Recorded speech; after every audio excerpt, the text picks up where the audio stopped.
So for some time, we've been tracking what is a completely insane situation that's been unfolding in Arizona. The backstory here is that companies owned by Saudi Arabia, effectively, have been putting in place alfalfa farms in the desert in Arizona, soaking up massive amounts of water, using it to feed then this alfalfa to cows in Saudi Arabia. Now, in the country of Saudi Arabia itself, you are not allowed to grow water-rich, water-requiring, whatever the word is, crops like alfalfa. So they exploited some local water usage laws in Arizona to be able to grow these crops, use them to feed the cows in Saudi Arabia. And this, of course, comes at a time when Arizona is facing massive drought, huge heat waves, all of these issues that have created a lot of water usage challenges for Phoenix and for rural users alike. So put this up on the screen. We actually have some good news.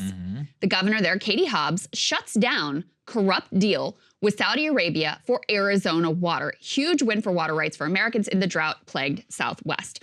So the backstory here is that not only did the company exploit these like long-standing water usage laws where basically once they got these leases, they could pump as much water as they wanted out of the groundwater supply with zero accountability without even having to track how much water they're even using.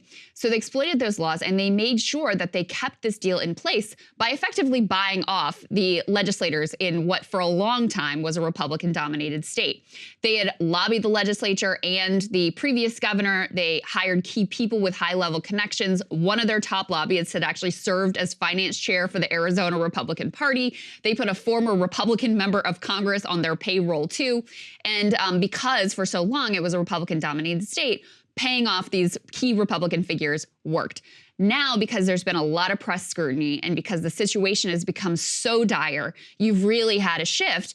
And Katie Hobbs has come in and said she was going to look at it. She put in place a plan. And now she's not canceling all of their leases, but she's canceling some of their leases in the hardest hit, most drought-stricken parts of the state. And Saagar, yeah, I did a monologue on this a while ago. Yeah, it was a good one. And part of what you find out, too, is this is already having a huge impact. Some of the workers who tend the alfalfa fields, they don't even have like drinking water and wells that they can themselves use because the sources have been so depleted. They have to like cart buckets of water for their own personal use. So this has already had a huge effect.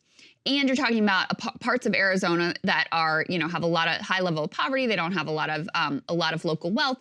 And so they'd also do things like, oh, they'd buy some little nice thing for the football team or whatever to try to buy off the locals on the cheap. So it's good to see that there's actually progress in the right direction. Yeah, on we this. should cancel all their leases, not just some of them. Absolutely. Especially because it's already we have issues with private use, especially in the West. Water use and land use up there, it's wild because it varies state by state. There's that whole project by the Sam Walton family in order to try and privatize water like all across Montana. Yeah. That's all like a whole other story. But at least those people are our citizens. We could deal with that here with our laws. This is just straight up exploiting the ability to bribe their way into the U.S. So they don't want to waste their money, so they'll go ahead and waste ours in a very similar climate, I would add, in order to feed their cows and their population. It's like, okay, well, you can buy it just like any other person. But instead, what they do is they buy up their access to the towns, the farms, and all that. So it's very basic little things. I am happy. I've been seeing a lot of Democratic energy around this in recent times. Katie Hobbs just canceled this.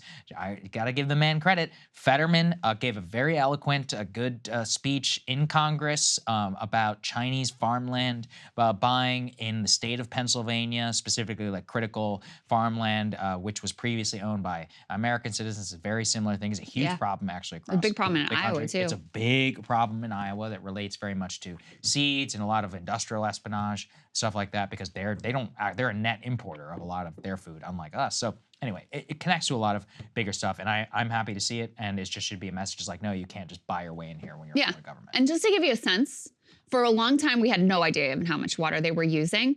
And then the first step forward was like, all right, we're gonna force you to track it. Yeah. And they found out they were using in a single year the amount of water that would supply a city of 50,000 people. This one farm, just to feed cows in Saudi Arabia, alfalfa. It was a wild situation. So it's good to see that there's been, I really think a lot of the public scrutiny and the public outrage, which was bipartisan, forced this governor to make some changes that are in positive direction. Apparently they have leases in California as well. So this isn't the only problem, but good to see progress in this direction. Looking at you, Gavin Newsom. All right, we'll see you guys later. Hey guys, if you like that video, go to breakingpoints.com, become a premium subscriber, and help us build the best independent media organization on the planet. That's right. We're subscriber funded. We're building something new. We want to replace these failing mainstream media organizations. So again, to subscribe, it's breakingpoints.com.